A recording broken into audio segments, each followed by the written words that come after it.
the prophecy comes true. Gene Deal predicted years ago that Diddy would pay for his crimes, and now, it's happening.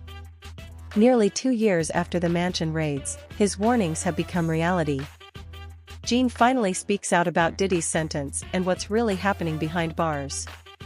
A petition for Diddy's release has even reached President Trump. It is exactly what I said on my show. I said Diddy gonna end up doing 24 months in prison. The judge gave him 50 months, but you gotta realize he already had 14 months in it, practically, and he's going to get credit for 2 months of that 14 months. That give him 16 months. He's gonna do 24 months, which is gonna give him about 30 months, because he only had to do 85% in the feds, and he goes to probably a halfway house. So he got off like a fat rat in a cheese factory. But for a dude like Diddy going to jail and spending all that time, you know, I'm not saying it's gonna be rough or nothing like that, because his former president of Bad Boy, Kirk Burrows, went to federal jail. You understand? Lil' Kim went to federal jail. So, you know, because the type of dude he is, you know, he'll make it, he'll be all right. And plus they gonna send him to a camp, bruh. He'll be in somebody's camp or somebody's dormitory, whereas that, it'll be real light for him. So, you know, he'll see the streets back again in 24 months. The light sentence.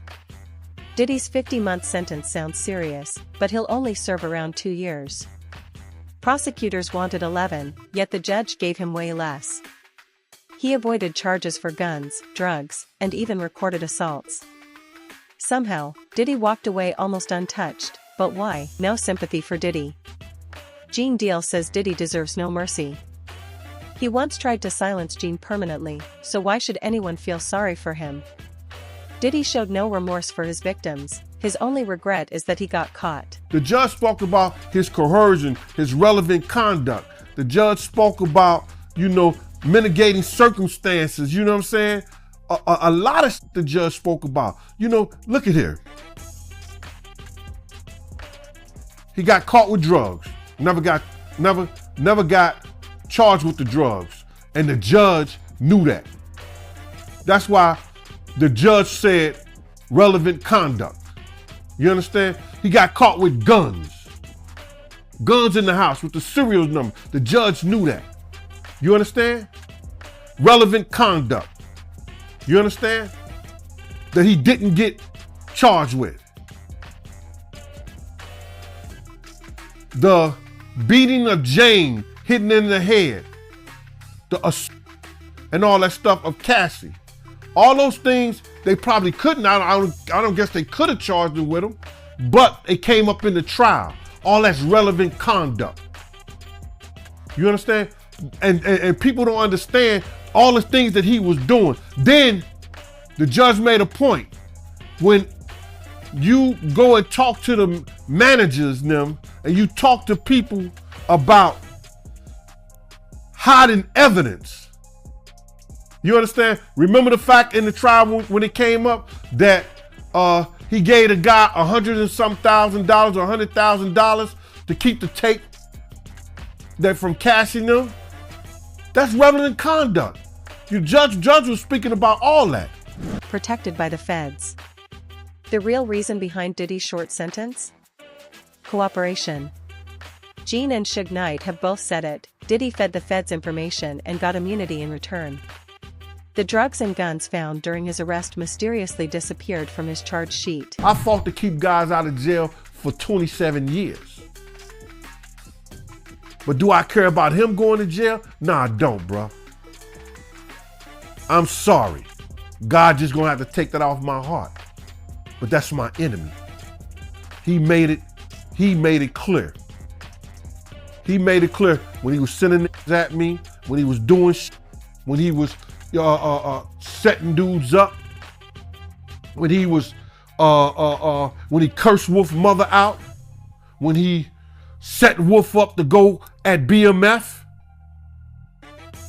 And it became my enemy, bro, as well as I became his.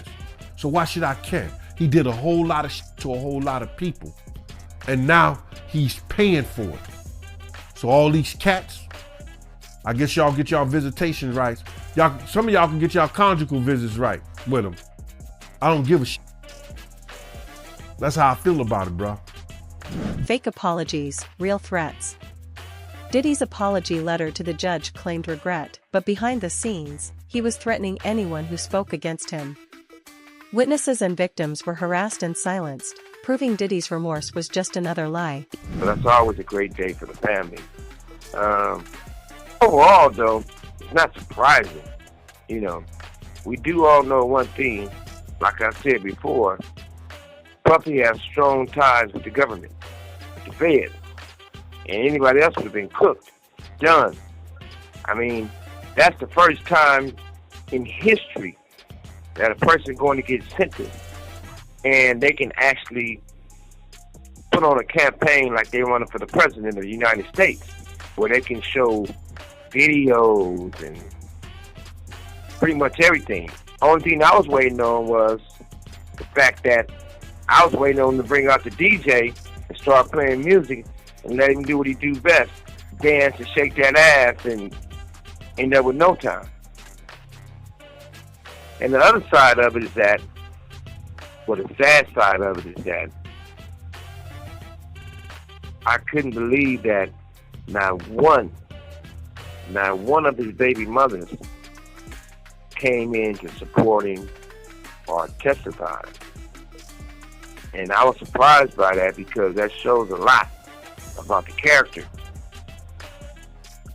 I still think it's fair that Puffy got less time because the other people who's involved in this case, other executives, other people, they didn't get punished at all. They walked away untouched. So in society, it's a fair side and it's a bullshit side. Cassie's fear. Before sentencing, Cassie wrote to the judge saying she moved her family out of New York, afraid Diddy might come after her if he got out. That's how deep her fear still runs. Combs apologized for his actions in a letter to the judge overseeing that case. The letter is 4 pages. In it, he says, quote, "I take full responsibility and accountability for my past wrongs." And the former star maker apologizes to all the people he has hurt and begged for mercy at his sentencing.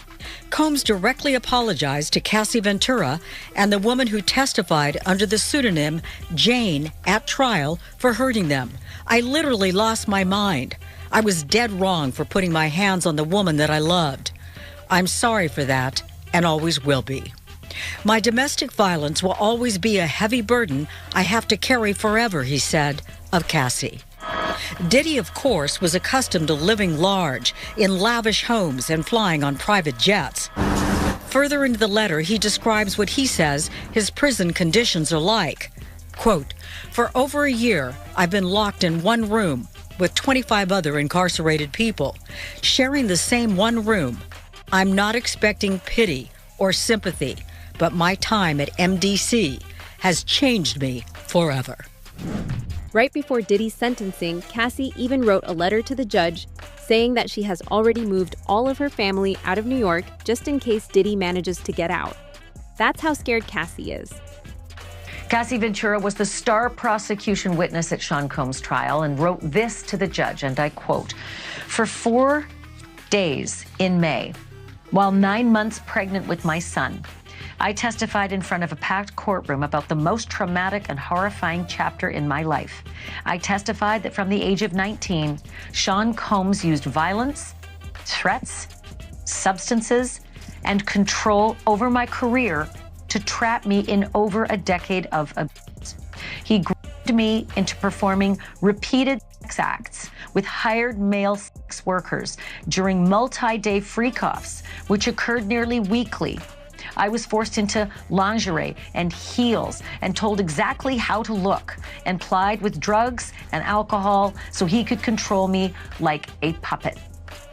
These events were degrading and disgusting, leaving me with infections, illnesses, and days of physical and emotional exhaustion before he demanded it all over again." acts became my full-time job, used as the only way to stay in his graces, his good graces.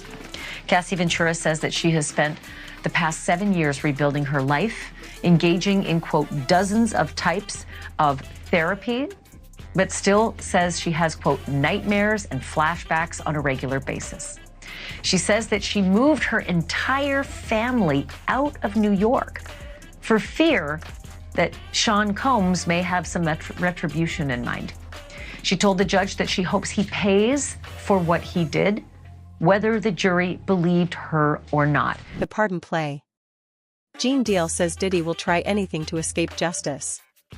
Even now, his lawyers are pushing for a presidential pardon from Trump. But Gene calls Diddy what he truly is, an abuser with no shame and no conscience. And it says, come and feed him beans. I can care less about his sadness. I can care less about him being in pain. I can care less about what he has to be faced with in court or in jail now. I don't have no remorseful feelings for him, bro. You understand? This is somebody that at one time I would have given my own life for. And to know this nigga was trying to get people to take my life because I was trying to teach them to be right by people and tell them to be right by people. I have no remorse for this dude, bro. To see him like that, I know there is a God. And you can feel all the way you want to feel about me. You can say whatever you want to say about me. But karma is a mother. Life behind bars. Prison isn't easy for Diddy. Sources say he's depressed, isolated, and possibly suicidal. Gene even fears Diddy might pull an Epstein. The first months will be brutal, and his life might genuinely be in danger. Everybody's suicidal when they first go to prison. Everybody's suicidal. If you've never been to prison before, you've never been behind bars, everybody's suicidal. Then you get used to it. It becomes your livelihood. You learn how to stay alive. You got a crust of bread in the corner to sleep in. Everything else is a blessing. But you knowing Diddy personally, do you think it's possible he might take his life? It takes a certain individual to prepare himself to do a lot of years in jail. From the lifestyle that he had, I'm not saying that he can't. I just don't see him able to do time behind bars. Maybe if he be in a camp type situation, that's a possibility. But based on the lifestyle and what he's done and what he's accomplished, if he had to go behind those bars for a lot of years, I think that he may commit suicide. He do an Epstein. Why do you think he didn't pull a Russell Simmons and leave the country? They was watching him, bro. They was watching him. And then I think that he had to turn over his passport. Even if you own your own private jet, they have a system up there whereas that they supposed to check your passport and anything that you need to fly as if you were flying commercial. The attack. During sentencing, it was revealed that Diddy had already been attacked by another inmate at MDC. Some say the hit was ordered to silence him for good. Now, Diddy fears what could happen if he's sent back. The lawyers, when they were speaking on Diddy being in prison and the circumstances him being in prison, I didn't never hear about this and nobody ever said anything about this. And I want to know if it's in the prison records. They said one of the guards stopped a dude from shanking Diddy. Now, I'm like, if he was doing all this positive shit in jail and they was talking about he was all the inmates loved him and they was employing him and doing standing ovation. I wonder what inmate was trying to shank him. Was that one of the Tupac? Was that one of the Tupac fans, or that was one of the Biggie fans? Because they said that the guard, they said that in court. One of the lawyers, one of the guards stopped one of the individuals that was trying to shank him, bruh. And that was crazy. Nobody, I never, that didn't leak. Everything leaks from prison, but that didn't leak. Nobody wrote home and said, yo, dudes is in here trying to stab Diddy up. But the lawyers mentioned that today. I want to see if they're going to investigate that right there. You know what I'm saying? And base that, or he probably used that, base that on trying to help Diddy get into one of those camps or one of those programs that, you know, he ain't got to worry about nothing. Yeah. Is he safe though? Did you say something about him getting stabbed? I was going to say, Diddy's team is saying no, he's not going to be safe, because in court we found out that there was an attempt on Diddy's life, that there was a man that attempted to shank him, but they stopped it, the correctional officers. And they say Diddy didn't even want people to know that he didn't want to make it a big deal. But of course they're having that conversation about will he be safe because of who he is and how high profile this case is. Right. They're also having a conversation. Mark Geragos is a high profile attorney, a friend of Diddy's, but also the dad of Teeny Geragos, who led Diddy's defense about Diddy potentially being raped in court. And we can and just attacks on his life, because they say that people look at him as like a trophy or a prize, and to do something to him. Well, what if other inmates hear all of the stuff that we've been hearing in the news all of these weeks, and they scared of Diddy? That's not how they presented it. I don't. That's crazy to say Diddy's a trophy. Like, he's looked at as a trophy in jail is crazy. Arrogance before the fall. Diddy was so sure he'd walk free that he scheduled public appearances the same week as his hearing. The judge was stunned by his arrogance, and that overconfidence may have cost him a harsher sentence. And what's crazy is this, he got to worry about something now. You understand? Because he thought he didn't have to worry about nothing, because he thought he was going to a speaking engagement. They was that bold enough to be setting up speaking engagements as if he was going to get out of jail. They were saying that he was going to get out of jail. He had speaking engagements set up for Miami. The judge heard that, and I guess the judge was like, whoa, hold up. And then they brought in a guy from Reentry who was an ex-prisoner who now he does reentry in Miami. I'm familiar with the reentry programs because we used to use them for the state too. Now, this guy spoke and said that it was more so not like a speaking engagement. It was more like a healing session. Hold up, you forgot the funny. Yo, they said this dude, one of the lawyers said that Diddy was a civil rights activist now. Can you believe that shit? He said he was a civil rights activist. I was like, they are going for they dropping all the jewels now. They trying to get this mofo out. They don't care what they gotta say, what lies they gotta tell. What we discovered today during sentencing, the prosecutors told the judge that Sean Combs had booked speaking engagements for Miami next week, and the prosecutor said that was the ultimate in hubris. What were your thoughts about that?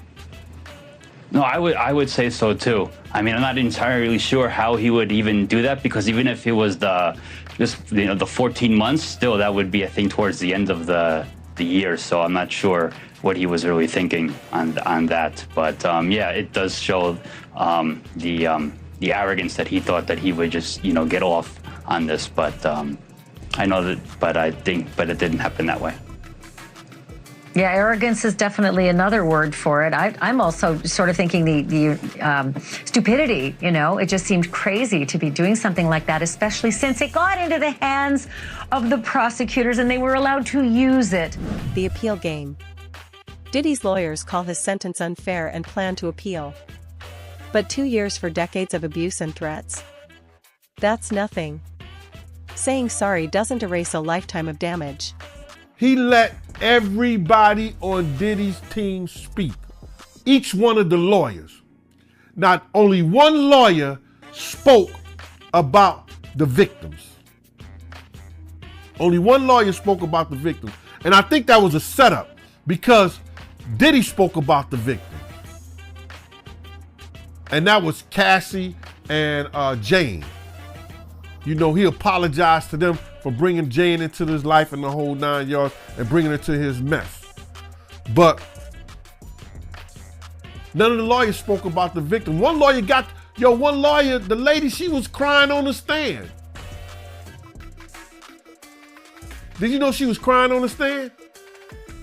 Nah, I ain't hear about that. The female lawyer was crying on the stand, man. That shit is crazy, man. But the judge said he's a puppet. The judge said, no, the prosecutor said he's a master puppeteer.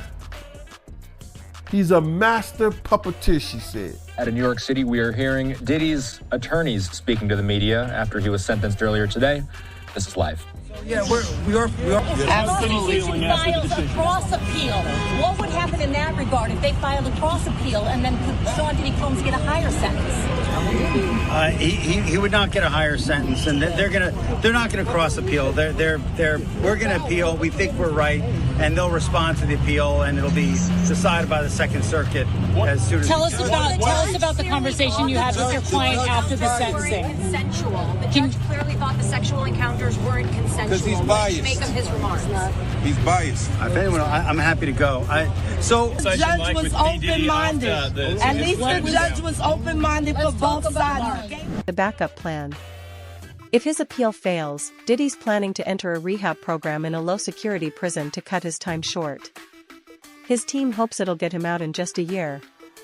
Diddy's still trying to outsmart the system. Diddy wants to go to this prison for multiple reasons, but the main reason that they list this prison is because Diddy wants to try to get into RDAP. That is a prison program where you can actually get up to a year off your sentence if you struggled with substance abuse issues. And honestly, this is one of the best programs where you can get a substantial amount of time off of your sentence if you complete the program. But there's also some things that Diddy would have to meet to even get into this program, which I don't think is going to happen. We already know that Diddy is going to shoot his shot as hard as he can to try to get into this program, because already with what Diddy was sentenced and his time served added to that, he's only looking at about 2.5 years in total. If he was able to make it to this program, he can get up to another year off, meaning he'd only sit 1.5 years in prison. The main qualifier for you to be able to get into this program is show that you had a substance abuse issue before these charges came about and even during these charges, which we know Diddy can in fact meet, but there is also other things that go into why he could be disqualified for this program. The Bureau of Prisons is who is going to handle deciding if Diddy is actually eligible for this program. One of the biggest disqualifiers for this program is violence. Bureau of Prisons will review the nature of current and past convictions. A felony that involved actual, attempted, or threatened use of physical force is a major disqualifier for early release, regardless of the judge's recommendations for this program. I only have a little bit of time left. I got to switch gears real quick to Diddy. So he is asked to be sent to a low security prison out in New Jersey for where he will serve his, prison term. 4 years, served already 1, so 3, maybe out in 2.5. Do you think he's going to get that request? Do you think he's going to serve it at this low security prison in New Jersey? It seems like the logical place for him to go. I mean, you've got, based on all of the factors and everything else that goes into the Bureau of Prisons, when they get the file, so to speak, they get the PSR, which is the pre-sentence report.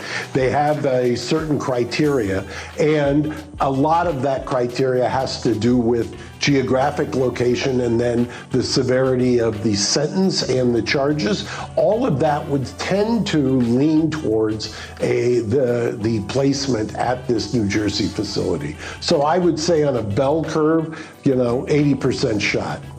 And chances he has a successful appeal, either a new trial or the sentence being adjusted?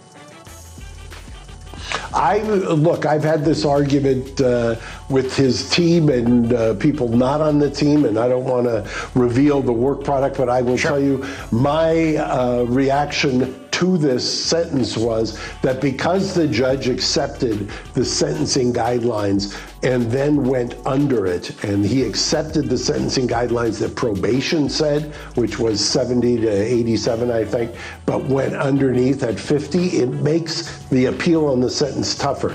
I still think there's a whale of an argument on the Mann Act itself as applied, that the idea of having a prostitute cross state lines in order to film them and not have, I don't think by any stretch of the imagination that's what the code section was designed to prevent. Cassie's relief. Cassie says she can finally sleep knowing Diddy's behind bars. After years of fear and trauma, she feels safe for the first time. Diddy is violent and heartless, and this time, he's getting what he deserves. Cassie Ventura is moving forward. After Sean Diddy Combs was sentenced to 50 months in prison for 2 counts of transportation to engage in prostitution on October 3rd, his ex reacts to U.S. District Judge Aaron Subramanian's decision in a statement from her lawyers. The attorneys tell E! News, while nothing can undo the trauma caused by Combs, the sentence imposed today recognizes the impact of the serious offenses he committed. They add, "We are confident that with the support of her family and friends, Ms. Ventura will continue healing, knowing that her bravery and fortitude have been an inspiration to so many." Ventura was in a relationship with Combs on and off from 2007 to 2018. In addition to his over 4 years in prison, Combs was handed 5 years of supervised release and a fine of $500,000. Ahead of his sentencing, Combs, who was acquitted on trafficking and racketeering charges during his federal trial, expressed remorse for, quote, all of the hurt and pain he caused others through his conduct in a letter to the judge. He wrote in the filing, obtained by NBC News October 2nd, "I lost my way. I got lost in my journey, lost in the drugs and the excess." The reckoning continues. From the feds to former friends, no one stands with Diddy anymore. More lawsuits and investigations are still coming. This is just chapter 1 of his downfall, and the next wave might be even worse.